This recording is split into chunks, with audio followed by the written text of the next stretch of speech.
2014 Ford Raptor 6.2 liter. Cranks, but it won't start. The mess that I have been in on this truck for half the day today. Trying to figure out the story on this truck. Customer bought this truck from here and everything was running fine. Everything was fine. There was no issues with this truck. There was nothing going on with it. If you've got this fuse box in the front of your truck, this applies to you. Let me tell you a story on this truck. I get the RO. I was the luck of the draw. I'm thinking, okay, go out here just like any of my other popular videos. I'll check the 20 amp fuel pump fuse right here. Yeah, everything's fine. Power on both sides. The where the fuse goes in is not burned up. So okay, that's good. Close it up. I'll check the fuel pump driver module. I'll go back to the fuel pump driver module by the spare tire.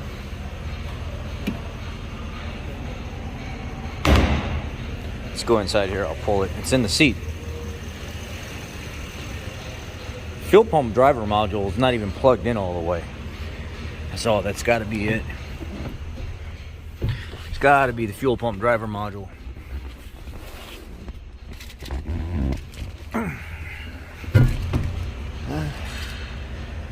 And it is nasty. Wasn't plugged in all the way, and I said, hell, I won't even charge the customer for this. It's gonna take me no time to diagnose this truck. I tell them, just go give me a fuel pump driver module at my cost, which is like nothing.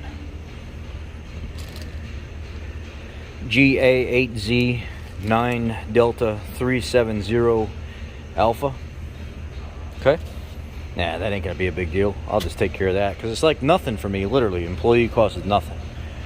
So I go back here to the spare tire in the parking lot in the freezing rain.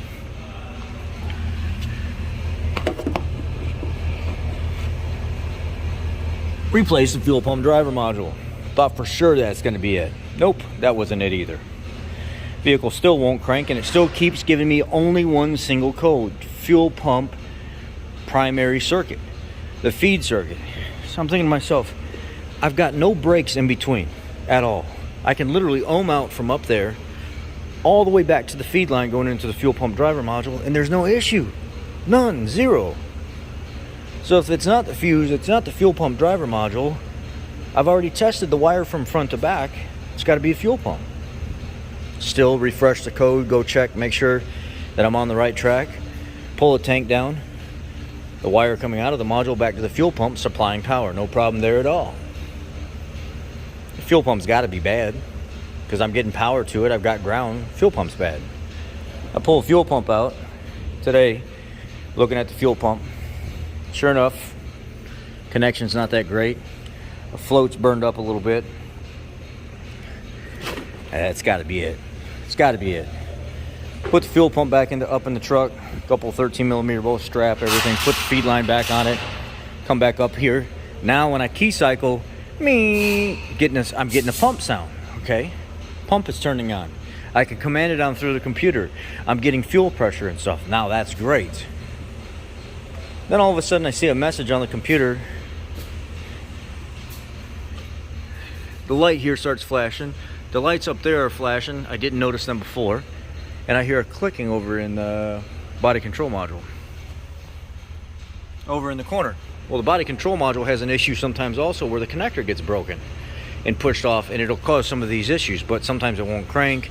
Sometimes it will crank and won't start. So I definitely checked the body control module connector, which is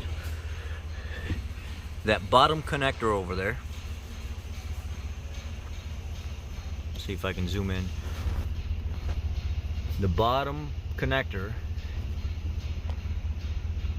down there on the very, very bottom corner. What ends up happening is people put their feet up against that plastic panel and they break that latching on and it quits running. There ain't no problem there. So before I didn't have a fuel pump and I had a fuel pump primary code circuit in the computer, only one single code. Now that code's gone because now I actually got a pump that's turning on, everything's good, the connector's good. But I went into the PAT system. I said, I wonder if they let that battery run so low and they kept trying to do this and crank it and crank it and crank it and crank it over and over and over again, that's the reason why the lights are flashing now. It's got a parameter set for the security system going off. I go into the computer to reset the parameter on the PAT system, and it won't reset because it says I need 2 keys available to reset it. Well, that's telling me that there's only 1 key programmed to the truck. I don't have a second key, and for it to trigger 2 keys available and we only have 1 key, the customer only has 1 key, I got to go in there and get a key cut. Considering the customer just bought this truck from us about 30-45 days ago, we felt obligated to supply a second key, which the customer never asked for that when they bought it. And if we get these only with 1 key, we sell them with only 1 key. And we give the customer the option to split the cost, or sometimes we'll do it depending on the situation, whatever it may be. So I get another key, get it cut, get the security system set or cleared, all the lights stopped doing their flashing and stuff like that, get the battery charged up real good. Still nothing. But the 3 or 4 times I tried cranking the truck over, got RPM, got everything, I go back here to the exhaust.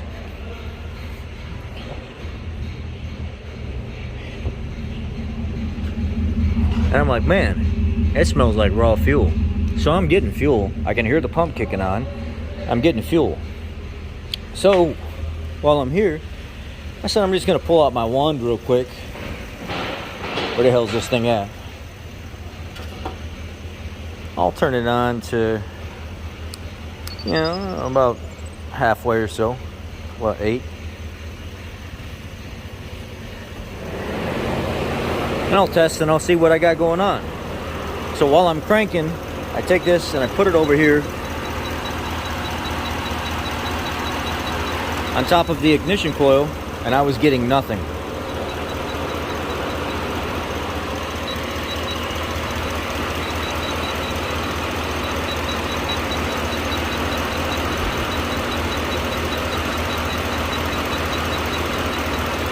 I was getting no beep, no nothing, no trigger for that orange light at all.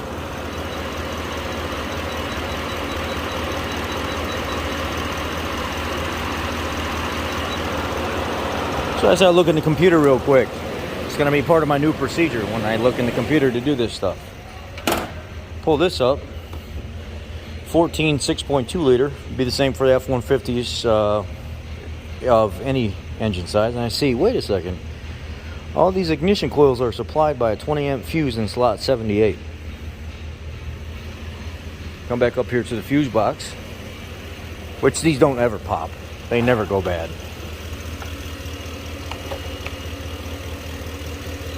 Fuse 78 is right here where this 20 amp fuse is. So you count 1, 2, 3, 4 over, fuse 78. 1, 2, 3, 4 over, fuse 78. There was no fuse there. It was wide open. Can you tell me why that happened? I'll tell you why that happened. The fuel pump probably was on its way out. With all the little burn contacts and stuff inside there. And it blew the 20 amp fuse right here for the fuel pump. This is fuse 27. When it blew that, they probably didn't know what to do. And they looked at their book wrong in the dash, and they're saying, oh, that's the fuel pump fuse right there, because I see a lot of stuff on that on the internet for that 20 amp fuse, so I'll just pull this 20 amp fuse over here and put it over there. That's why the fuse was good. And that's why there was no fuse over here, because they were trying to work on the truck themselves. So that fuse being good, the fuel pump being out, probably the driver module only 27 bucks as well, so it's good to change those out. And I almost want to say periodically, even though it's not a typical wear item, it really is on these trucks. Very bad design. Now the truck's running. Yeah, when the customers don't tell us the entire story, and sometimes we lose our ass completely. So one of the things I'm going to tell you from now on, and I'm going to make a second video on this truck, or on these fuse box systems like this. If you have an F150 between 2010 and 2014, 15, did they make these up mid-year 15 where the fuse box was up here? I don't think so. We're just going to call it 2010, maybe even 2008 to 2014.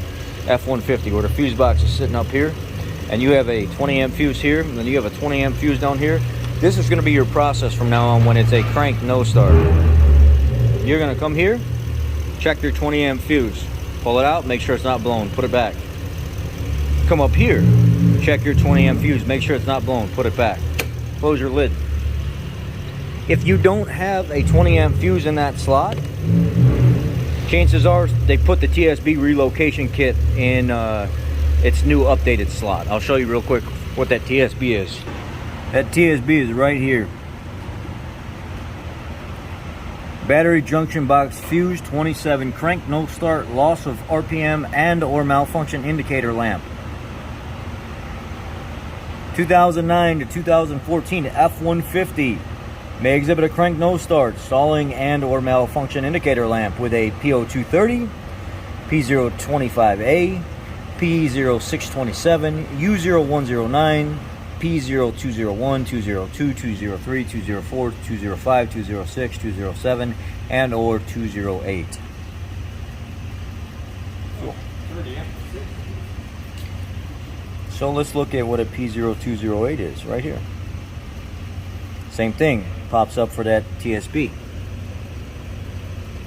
You can actually get these kits online. Yeah, I think they have them on Amazon now. Here's the relocation kit number, EL3Z14293A, fuse relocation kit. And they want you to move the fuse from, it's from slot 27 to, they take you from a little tiny fuse like this and they move you to a big fuse down here. I think it's in spot 70 or 71. They want you to cut the feed wire going to that, wire it into the new one, and then wire the other side of the new one into the other wire. So you're putting a spade in here and you're wiring in from the spade into the housing, and now your supply for it is going to be here. And then do you reprogram? Relocation kit. Okay, so maybe you don't reprogram. I don't remember. It's been a while. Anyhow. So you're relocating that. But this doesn't have any burned up slots or anything at all. And if you just wanted to get back on the road and you just blew the fuse, you can pull that fuse out and put one of them little tiny itty bitty mini ones in there and it'll be fine. Anyway, what we're gonna do, 20 amp, check that one. 20 amp, check this one. Close your box. You got no reason to have it open anymore. Then go to the passenger side, pull your plastic panel off of there, check, make sure all those BCM connectors are latched completely. If that fails and you don't have any diagnostic tools or anything, your last resort is going to be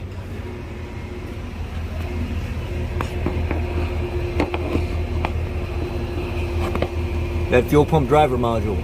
It's got two 10mm bolts on each side, and it is a mother sucker to get that latch mechanism off of there. So truck's running now. Somebody's been in there screwing around, and with the low battery and not having two keys and cranking it over, with there being codes in the computer, set the security system off, and this just turned into a freaking fiasco. But I wanted to share that with you guys. My nightmare will be your benefit, I guess. Well, I gotta get back to work. Y'all be blessed.